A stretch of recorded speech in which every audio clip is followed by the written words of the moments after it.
Hello, everybody. I'm Matthew Brune here with Colin Mitchell. And Colin, it's time for the Boston Celtics to make their selection. Some people have them taking RJ Hampton. We know they need backup point guard help. They're in the market for every single player that's possible. James Harden popped up somehow. Every single player to be traded could be traded to them. Yeah. Personally, I think they need to go with a guard because you have the Jaylen Brown and Jason Tatum duo. Sure, you could use some front court help, but I don't see where the front court help is in this draft unless you take like I don't even know, Robert Woodard, Sadiq Bey, maybe something like that. I would have loved to see Obi Toppin with them. That's another team I would love to see Obi Toppin with because they have a defensive culture. In my opinion, I'm going Cole Anthony here, personally. They have 3 first-round picks, though, this year, and so I don't know what they want to address first. Trade the damn pick. This team has drafted so many players and has done nothing in the playoffs. And that the Celtics are like the most functional, dysfunctional organization, I think, of all time. You get Jason Tatum, Jaylen Brown. You had Isaiah Thomas when he was an All-Star. You have who else they have? I mean, Al Horford in his prime. Yeah, like you have dudes. Gordon Hayward fumbled that. I feel like they try to get all these stars and they try to get all these guys. What you need to do is trade this pick for a vet. And yes, they have the 26th and 30th. You can keep those. Use this 14th pick to get a guy that can take you to that next step, that can mentor Jason Tatum in terms of not the way his game necessarily, but just the veteran presence on the team. Like, you need to have like the Paul Pierce on the Wizards. Like, that's the type of guy you need to have. Or you need to have like even a guy like Udonis Haslem. Obviously he'll play, but like you need to have that veteran guy. And I think that's what this team's missing because Gordon Hayward was supposed to be it. And he's clearly not a leader in that locker room. I'm trying to figure out who I want them to take here. Because I said Cole Anthony, which I like. I don't think anyone especially fits. Since they are considering trading Marcus Smart to get If they trade Marcus Smart, that's awful. Okay, well, I'm just saying they were considering trading him. I'm not saying they should. I'm just saying I could see a Cole Anthony. Could they take Precious? I would go for... Could they take Precious? They could, but I would go for an older player in the draft. I might take Desmond Bane here.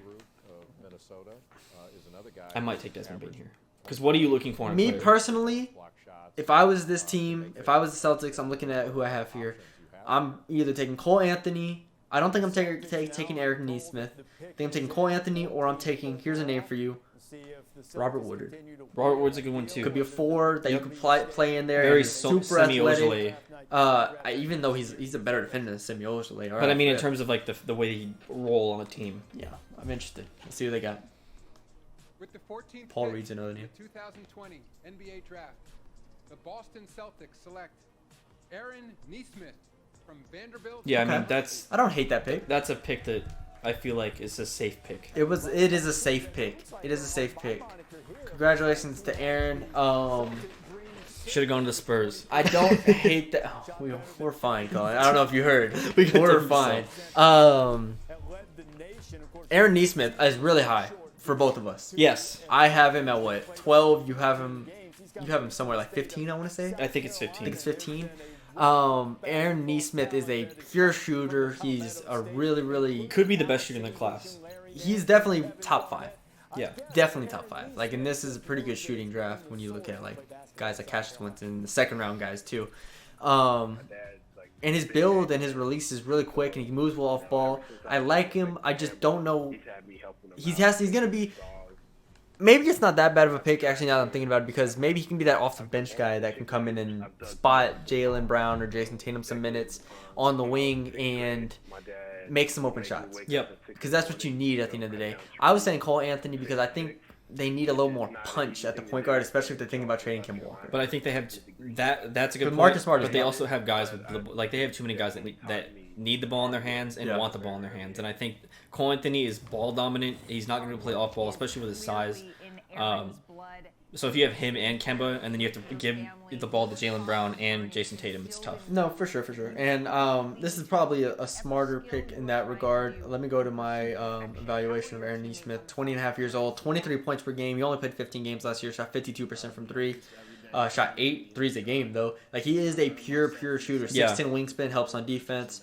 Doesn't force shots. But then you look at the other side, where he's an average defender. His upside's there, but it's not great. Can't really play make at all. Had 0.9 assists per game. And he had more. He also had more turnovers than assists. Yeah, so he's not this guy that's gonna come in here and create to the level of Jaylen Brown or Jason Tatum. And he doesn't need to. You hope, and we kind of expect him, which is why we both have him high on our boards. Is we hope that he can get that 1 or 2 dribble. Yep, just like Devin Vassell. Yeah, or hit a step back and stuff like that. His comp for me was obviously on the high end Klay Thompson. Yes. So I mean that's how he has to play. He's yeah, and then you look at like regular, like kind of lower end KCP, Bojan Bogdanovic. I think shades of Chris Middleton are there as well. Just because I do think he has defensive potential and his jump shot is very, very smooth. Yep. So you're looking at a smooth shooter right there. And you can't really go wrong with shooting. I mean, shooters can shoot. So that's why I'm interested in what he can do with the Celtics. I like the pick. I don't hate it. Yeah, no, I mean it's a safe pick, like you said. Exactly. I'm not sure. I'm not sure where they go from here, right? Because Zeke Nnaji, I think, would have been an interesting pick for them at the 5. Yep. But he's gone, and you look at the 5s available. You don't have a ton, except for a player who I really like, Xavier Tillman. I think Xavier Tillman fits the mold of this team, what they want to do, and I think you have athletes around him to where he doesn't have to be that rim protector all the time. I probably would take him. However, if you want to look at a high upside player, you still have Jaden McDaniels on the board. You still have Desmond Bane. I mean, you already drafted a shooter, but Desmond Bane's a guy who could step in right off and help. Trying to think. I mean, Teo Maledon and Tyrell Terry are point guards if you want to help your backup point guard situation. Where do you think they go with this? Man, it's tough because they have everything. I mean, when you think of like the roster, I like Xavier Tillman as the pick, like you were saying. It never hurts, I guess, to get another scorer, but where does that fit in terms of like the team dynamics? I think depending on who they pick, it tells us what they're gonna do in terms of trades later, whether they are still looking to trade Kemba Walker, which again to me just seems blasphemous in a way. Unless you can get James Harden or something. Right, unless you're getting a significant upgrade, I don't see. Yeah, I mean they have the 26th and the 30th pick, so they have 2 picks here. I don't know. I don't know. I feel like they could go anywhere with this. Like you said, they don't really need anything. I probably would take Xavier Tillman, but I feel like Xavier Tillman will be available at 30, which is the pick they have as well. So I feel like you don't have to force this here. You can go for maybe best player available or player you really like or player who your scouts really like. Maybe that is Robert Woodard. Maybe that's a Nico Manian. Maybe that's an Isaiah Joe. Maybe that is Paul Reed, Tyler Bay, Jaden McDaniels, Elijah Hughes. Like, there's a lot of picks here that make sense, and so I'm not worried about this being a bad pick. I don't think. The 26th pick in the 2020 NBA Draft, the Boston Celtics select Peyton Pritchard from the. Awful pick. Wow. Awful pick. Wow. I just said I cannot. I can't imagine this pick being bad. And they picked Peyton Pritchard. Peyton Pritchard's a good pick if you don't have Kemba Walker. They have Kemba Walker. No. Peyton Pritchard is a good pick if there's not Tyrell Terry, Nico Manian on the board here. Right, but what is Peyton Pritchard? He's basically Kemba. No, he's not basically Kemba. In terms of ways he plays. No, he's not basically Kemba. No, he's just a shooter. No, Kemba Walker can create off the dribble in ways that Peyton Pritchard couldn't dream. Look at this. That's Kemba Walker.